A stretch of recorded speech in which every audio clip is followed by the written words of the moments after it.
Assalamualaikum warahmatullahi wabarakatuh. Kembali lagi bersama saya di mata kuliah Entrepreneurship 2. Kita lanjut nih untuk materi berikutnya. Setelah kemarin para founder telah membuat agreement dan kemarin juga udah belajar bagaimana sih mulai usaha, kira-kira yang tepat seperti apa. Nah, sekarang waktunya nih. Kalian mulai berkumpul, kalian mulai berdiskusi untuk membuat logo. Logonya mau seperti apa? Nah, di sini ada beberapa materi tentang logo. Logo itu apa sih? Fungsinya apa sih? Nah, kita akan sedikit bahas di sini tentang mengenai logo tersebut. Ketika kita berbicara logo, logo bisa diartikan apa? Merupakan wajah perusahaan atau produknya, merepresentasikan dan sebagai identitas. Itulah pentingnya kenapa kalian harus memiliki logo, karena itu merupakan identitas dan usaha kalian nanti. Logonya mau seperti apa, itu menyampaikan identitas kalian. Fungsinya, kita berbicara fungsi logo. Yang pertama apa? Mengenalkan identitas. Sudah pasti bahwa ketika ada logo itu mengenai identitas usahanya akan seperti ini nih. Menyebarkan citra, image yang kalian bangun mau seperti apa nih? Logo juga salah satu faktor yang membangun mengenai citra perusahaan tersebut.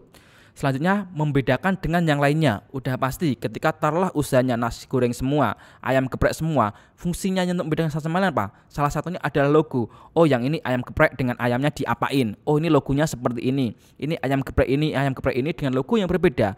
Pada akhirnya apa? Itulah fungsi logo, bagaimana dia membedakan dengan yang lainnya. Itu fungsinya.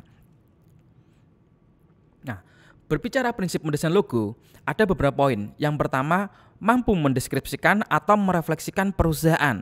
Jadi secara tidak langsung ketika ada logo tersebut, buatlah logo yang seenggaknya itu mendeskripsikan usaha kalian. Oh, logoku usahaku seperti ini, logoku mau tak bangun seperti inilah.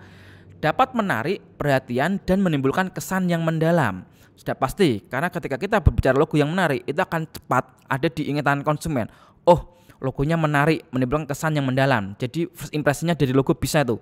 Oh, logonya menarik nih. Kadang kita berbicara nih, oh logo itu bagus nih. Nah, itu memberikan apa? Kesan mendalam juga, menarik perhatian. Unik, berbeda dari pesaing pastinya, karena logo sebagai pembeda dari salah satu dan yang lainnya. Yang kemudian simple dan mudah diingat.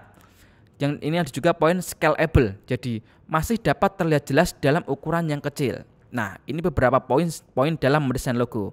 Ketika kita berbicara jenis-jenis logo nih, ada name only logo, name symbol logo, initial letter logo, pictorial logo, abstract logo, karakteristik atau maskot, dan emblem logo. Nah, kita bahas satu persatu nih. Nanti karena kalian akan membuat logo mau seperti apa sih logo yang menjadi dasar dalam logo usaha kalian. Nah, yang pertama, satu, name only logo. Jadi logo yang dibuat hanya dengan menggunakan teks nama perusahaan sebagai tanda pengenalnya tanpa menambahkan ornamen berupa simbol atau lainnya. Contohnya Sony, Canon. Jadi nama usahanya apa, di situ name on logonya tulis.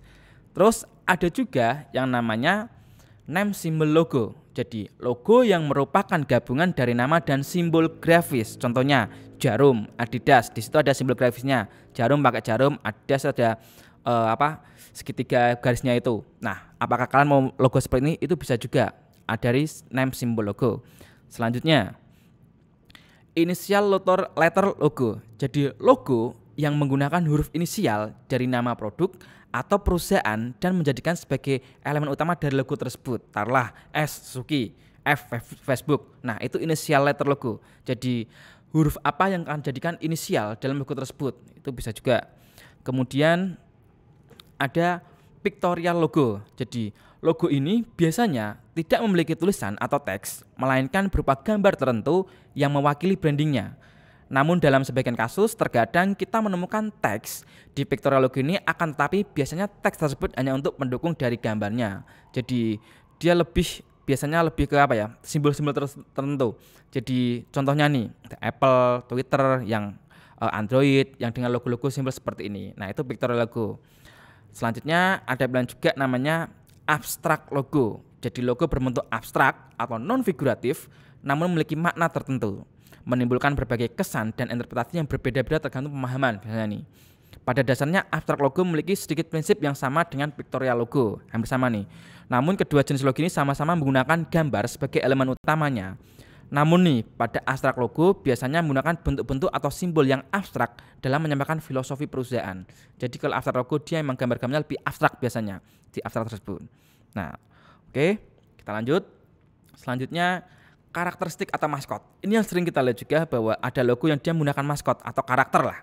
Jadi sesuai dengan sebutannya bahwa logo jenis ini menggunakan maskot sebagai elemen utamanya. meskipun sedikit susah jika diaplikasikan ke beberapa media, tapi justru logo jenis ini lebih banyak disukai orang-orang. Karena apa? Keunikannya.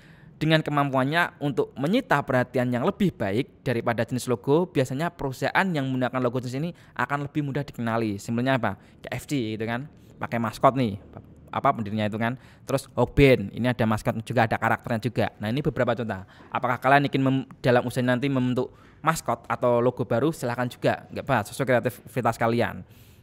Selanjutnya, terakhir, emblem logo nih. Jadi emblem logo biasanya kita temukan di klub sepak bola dan logo di daerah. Jadi ciri logo ini biasanya memiliki dasar menyerupai tameng atau lingkaran.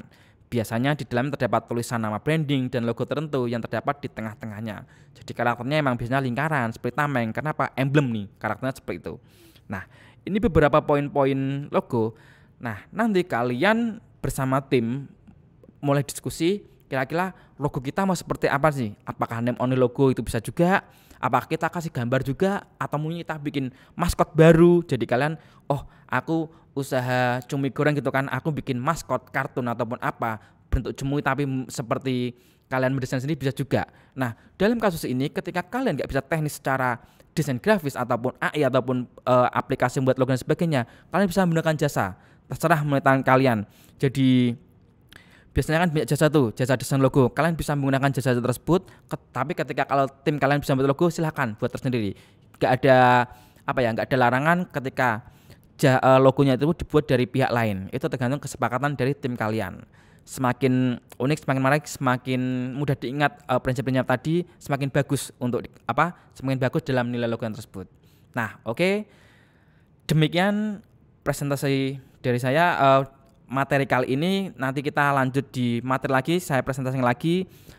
Setelah logo ini nanti kalian harus praktek juga. Jadi setelah yang kemarin kalian praktek untuk membuat founder agreement, habis itu membuat logo, nanti kita akan lanjut praktek berikutnya. Jadi konsepnya ketika entry ini, ketika ada materi kalian harus eksekusi. Habis materi kalian eksekusi di sana. Oke, sekian dulu. Terima kasih waktunya. Wassalamualaikum warahmatullahi wabarakatuh.